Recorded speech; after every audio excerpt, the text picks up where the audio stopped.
2012년 스크랜턴 선교 대상을 받으셨던 김한식 장마리 선교사님이 계십니다.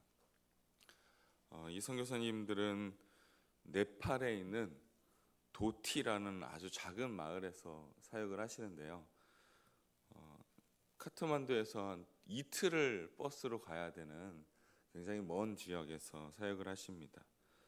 분지로 되어 있어서 여름에는 45도가 넘는 일반적으로는 참 살기 어려운 동네입니다. 이곳에서 약 20년가량을 헌신하시며 사역하신 선교사님이십니다.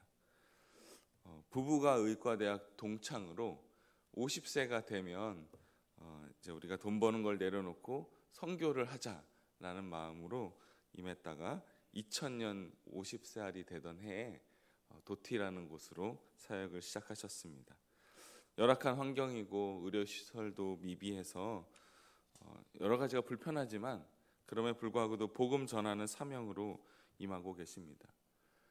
사회적으로 존경받을 수 있고 또 많은 돈도 벌을 수 있는 자리를 내려놓고 하나님께 대한 순종과 겸손함을 갖고 살아가는 귀한 선교사님이십니다.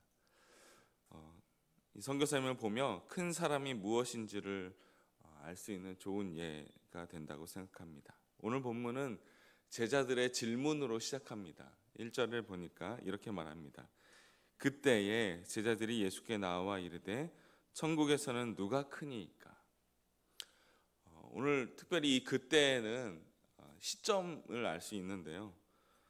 앞선 마태복음 17장에 보면 성전세를 내신 이후, 또 마가복음에 의하면 가버나움에 이르러서 한 집에 계실 때, 누가복음에서 보면 예수님께서 두 번째 순환 예고를 하신 이후입니다. 1절을 다른 번역으로 보니까 이렇게 말합니다. 그렇다면 누가 하늘의 왕국에서 더 위대합니까? 예수님의 제자들 치고는 질문이 좀 수준이 너무 낮은 것 같습니다.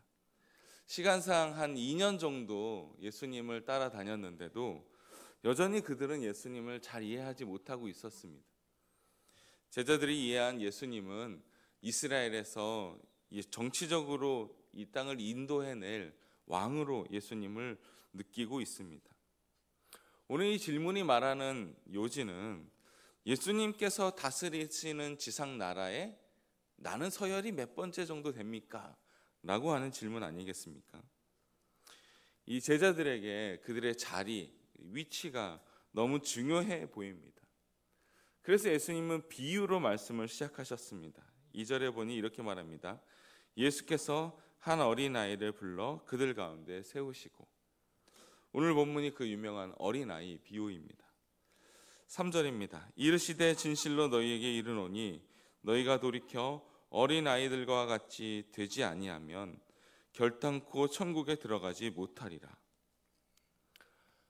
여기서 돌이켜라는 단어는 단순히 방향만을 얘기하는 것이 아닙니다. 제자들의 마음, 그러니까 행동 변화와 마음 자세의 변화를 의미하는 거죠. 천국에는 어린아이와 같아야 들어갈 수 있다라는 겁니다. 제자들의 처음 질문에 우리가 서열이 몇 번째입니까? 라고 하는 질문이었잖아요. 그런데 예수님은 전혀 다른 대답입니다. 너희가 서열이 몇 번째가 아니라 들어가지도 못할 수도 있다는 얘기를 하시는 겁니다. 예수님의 이 질문 요법은 참 대단하신 것 같습니다. 제자들은 지금은 천국에 우리가 몇 번째 이런 부분이 아니라 내가 서열 몇 번째라고 생각하다 보니 예수님의 이 말씀을 잘 이해하지 못했던 거죠. 그래서 오늘 본문은 이 어린아이에 대해 비유하시면서 천국에 들어갈 수 있는 자와 없는 자를 얘기하고 계십니다.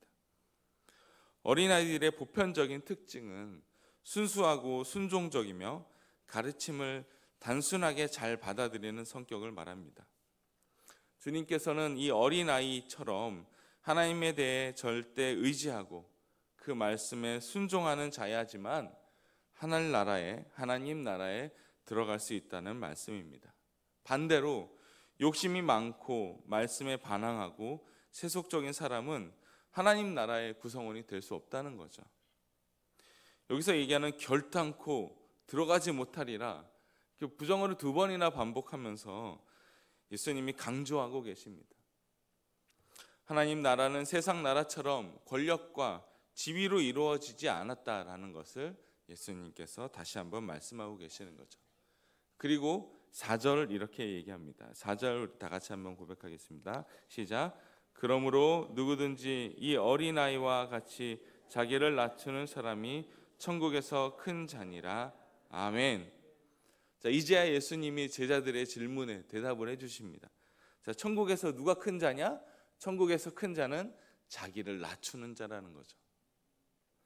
여기서 낮추다는 것은 단순히 몸을 낮추는 것뿐만 아니라 사회적 지위야 영향력이 없거나 권력이 없다라는 뜻으로 쓰여집니다. 낮아지거나 또는 비천에 처한다라는 뜻이기도 합니다. 따라서 자신을 낮춘다라는 것은 어린아이와 같이 낮은 자세로 임할 뿐만 아니라 남을 섬기는 자세를 말하는 거죠. 지금 제자들의 질문의 요지는 내가 몇 번째 서열입니까? 라고 하는 세상의 지위와 권력에 있었다면 예수님은 오히려 어린아이와 같이 자기를 낮출 때에 천국에 들어갈 수 있으며 하늘에서 큰 자라는 것을 얘기하고 계십니다.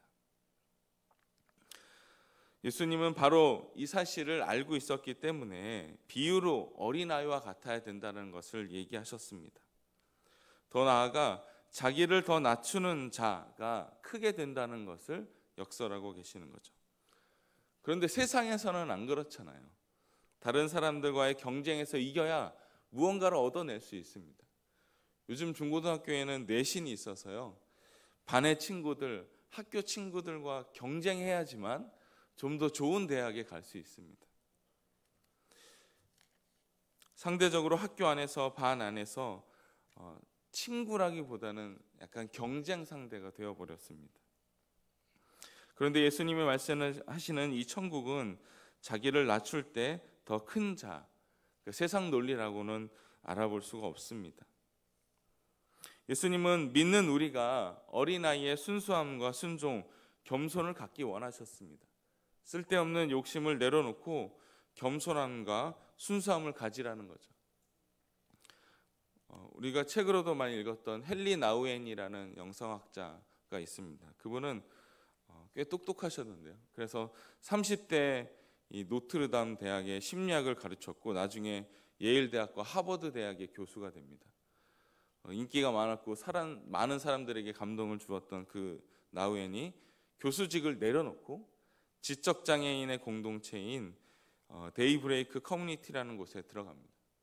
그곳에서 장애인을 섬겼고 1996년도에 심장마비로 세상을 떠납니다. 그가 지은 내리막길에서 만난 예수라는 책에 이렇게 자신을 고백합니다. 저는 그동안 성공과 권력이라는 외로운 꼭대기를 향하여 오르막길만을 추구해 왔습니다. 그러나 이곳에서 지적장애인의 고통에 동참하는 내리막길을 통해 예수님을 더 잘 알게 되었습니다. 오르막길에서는 예수님이 보이지 않았습니다. 오르막길은 늘 성공과 칭찬에 가려 있어 예수님이 보이지 않았습니다. 그러나 내리막길에서는 진정한 예수님을 만날 수 있습니다. 그래서 저는 이제 내리막길 인생길을 얻고자 합니다. 예수님께 더 가까이 가고 싶어서입니다. 제가 하버드 대학은 가보진 않았지만 하버드 대학에 교수직을 내려온다는 것은 참 큰 결심이었겠죠. 그가 내리막 인생길에서 비로소 예수님을 만날 수 있게 되었고 인생의 그 길에서 섬김의 자세를 배웠다라는 겁니다. 누구보다 화려할 수 있었던 그의 인생에 섬김과 겸손의 모습을 보여줬던 거죠. 바라기는 우리 모든 성도님들이 이 어린아이와 같이 섬기며 낮추는 자가 되기를 원합니다. 하나님 나라는 이런 겸손과 섬김의 모습이 있어야 될 줄 믿습니다. 예수님의 제자들은 그것을 깨닫지 못했습니다. 그저 예수님을 따라다니면 나도 좋은 자리를 얻겠지라고 생각했을지 모릅니다. 하나님의 나라는 그런 것이 아니었고요. 하나님의 백성은 그런 백성이 아니었습니다. 하나님의 방법은 세상의 이치와 달랐습니다. 하나님의 나라는 섬기는 곳에 있었고 하나님의 백성은 낮아지는 자리에 있었습니다. 저와 여러분이 우리 모두가 하나님 나라에 들어갈 합당한 자가, 합당한 사람이 되기를 소원합니다. 유대인의 탈무드에 이런 얘기가 있습니다. 어떤 제자가 스승에게 이렇게 나와서 진리를 어떻게 하면 발견할 수 있습니까? 라고 물어봤습니다. 그래서 스승이 이렇게 얘기했습니다. 진리는 세상에 널려 있다. 그래서 이 제자가 그럼 왜 사람들이 발견하지 못하나요? 라고 물었을 때 이렇게 답했습니다. 진리를 줍기 위해 허리를 굽히지 않기 때문이다. 사랑하는 성도 여러분, 예수님이 대가를 바르고 이 땅에 오신 것이 아닙니다. 하나님이 우리와 흥정하기 위해서 우리를 구원해 주신 것이 아닙니다. 우리가 얻은 이 구원은 어떤 값으로도 갚을 수 없는 가장 위대한 가치를 갖고 있습니다. 우리가 바라보는 천국이 이 가치를 갖고 있습니다. 아시지만 새생명 축제가 다가오고 있습니다. 전도를 해보신 분은 아시겠지만 낮아져야지만 가능합니다. 상대방을 진심으로 이해하고 섬김의 자세를 보여줘야지만 그제서야 겨우 전도지 한 장을 받습니다. 가끔 이런 생각을 해봤습니다. 이렇게 귀한 거를 모르는 상대방이 잘못된 거 아닐까? 내가 뭐 이렇게까지 꼭 해야 될까라는 생각을 해본 적이 있습니다. 하지만 저와 여러분을 위해 예수님은 십자가에 달리셨습니다. 우리가 아직 여전히 죄인이었을 때 우리를 위해서 희생해 주신 분이 예수님이십니다. 그 예수님이 계시기에 우리가 겪을 조그만 불편함, 우리가 겪을 조그만 낮아짐이 가능할 것이라고 생각합니다. 새생명 축제가 올해로 10번째 진행되다 보니 이미 많은 분들을 여러분께서 전도하셨습니다. 이미 전도할 사람이 주변에 다 떨어졌다는 거죠. 그래도 아직도 우리 안에 들지 못한 한 영혼을 찾아서 복음을 전하는 저와 여러분이 되기를 바랍니다. 네팔에서 선교하시는 선교사님처럼 헨리 나우엔처럼 우리가 평생을 내려놓고 선교하지는 못할지라도 우리에게 주어진 자리에서 최선을 다해 하나님을 섬기는 저와 여러분이 되기를 바랍니다. 그런 섬김의 자세를 위해 애써 찾아 나서는 우리가 되었을 때 하나님 나라가 이루어지고 하나님 나라에서 큰 자가 될 줄 믿습니다. 기도하겠습니다. 사랑과 은혜가 많으신 하나님, 연약하고 부족한 저희를 사랑하셔서 인도하여 주심에 감사드립니다. 우리는 다 양 같아서 제 길을 찾지 못하는 자들이지만 목자 되신 예수님을 잘 따라 나아가는 저희가 되게 하여 주옵소서. 섬김과 겸손의 자리를 잘 찾아 나서는 우리 모두가 되기를 원하오며 예수님의 이름으로 기도드립니다.